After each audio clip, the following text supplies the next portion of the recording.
मैंने ये चीज़ पर्सनली आपसे इसलिए ज़्यादा चाहा बिकॉज कितने टाइम क्या होता है कि जब कोई भी पर्सन बिजनेस की शुरुआत करता है तो अगेन फिर वही आपने जो चीज़ बताई कि वो एक मैड एंटरप्रेन्योर की तरह high level of energy and enthusiasm के साथ बिजनेस में आता है। बट ओवर द टाइम जैसे जैसे उसका लर्निंग और स्किल से डेवलप होने लगता है, कुछ लोग उस जर्नी के अंदर जाके अपना बिलीव, अपना कॉन्फिडेंस और अपना एंथुसियाज्म खोने लग पड़ते हैं। सो आप प्लीज इसमें कुछ अगर हमारे साथ अपने एक्सपीरियंस से शेयर करना चाहें कि क्या आपकी जर्नी के अंदर भी कुछ ऐसा टाइम हुआ है जब आपको ऐसा फील हुआ कि यार ये जो डायरेक्शन जो है इंटेलिजेंस और चीज़ों एक्सपीरियंस के साथ और लर्निंग डेवलप होने के साथ साथ कहीं ना कहीं इस चीज़ को भी हमें उतने ही सेम तरीके के साथ डेवलप करते रहना जरूरी है, अपने एंथुसियाज्म को, कॉन्फिडेंस को।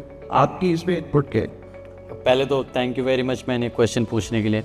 ये बहुत इंपॉर्टेंट क्वेश्चन है, स्पेशली हर एक एंटरप्रेन्योर के लिए जो भी अपने बिजनेस जर्नी में आगे जा रहे हैं।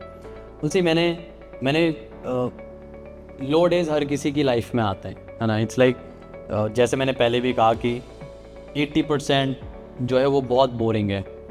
राइट नाउ हम स्टेज पे बैठे हुए हैं, हम बहुत सारे पार्टनर्स हमें देख रहे हैं, ये वो 20% का पार्ट है।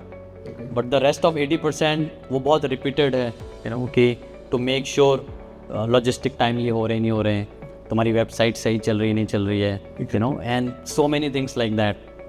आज लेट्स से वो ए शॉर्ट के साथ अपनी जर्नी स्टार्ट कर रहा है।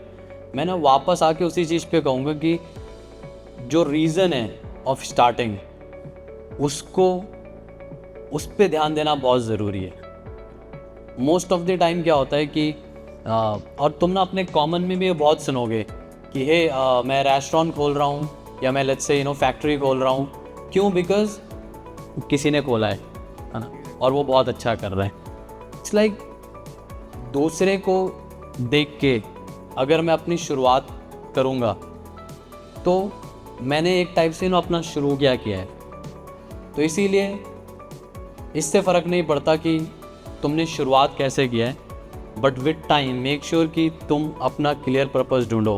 बिकॉज बिजनेस में वो बिजनेस मूवीज़ की तरह ऊपर नहीं जाने वाला है, तो वो एक बहुत ही अपने आप में वो कोई रॉकेट या कोई ऐसे यू शेप की तरह ऊपर नहीं जाएगा। It will has its own ups and downs. तो जब तो सब कुछ अप चल रहा है तब तो एकदम ही मज़े वाला चल रहा है सब कुछ, अपनी भगवान ऐसे। बट द मोमेंट वो जो डिफ़िकल्ट टाइड है वो स्टार्ट होती है, कहीं पे चैलेंजेस आने चालू होते हैं, तो वो टाइम पे लोग बहुत जल्दी इसलिए गिव अप कर देते हैं या फेलियर को एक्सेप्ट कर लेते हैं, इज़ बिकॉज कि उनके पास कभी भी स्टार्ट करने के लिए वो पर्पस क्लियर नहीं था।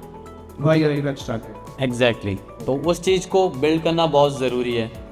एंड ट्रस्ट मी, अगर जितनी अच्छी क्लैरिटी तुम्हारे पास उस वाई की है, यू विल सी कि इससे फ़र्क नहीं पड़ता कि तुम्हें कितना डिफ़िकल्ट हो रही है जर्नी में। It will always push you कि तुमने क्यों स्टार्ट किया, and it will always push you to go toward that direction only.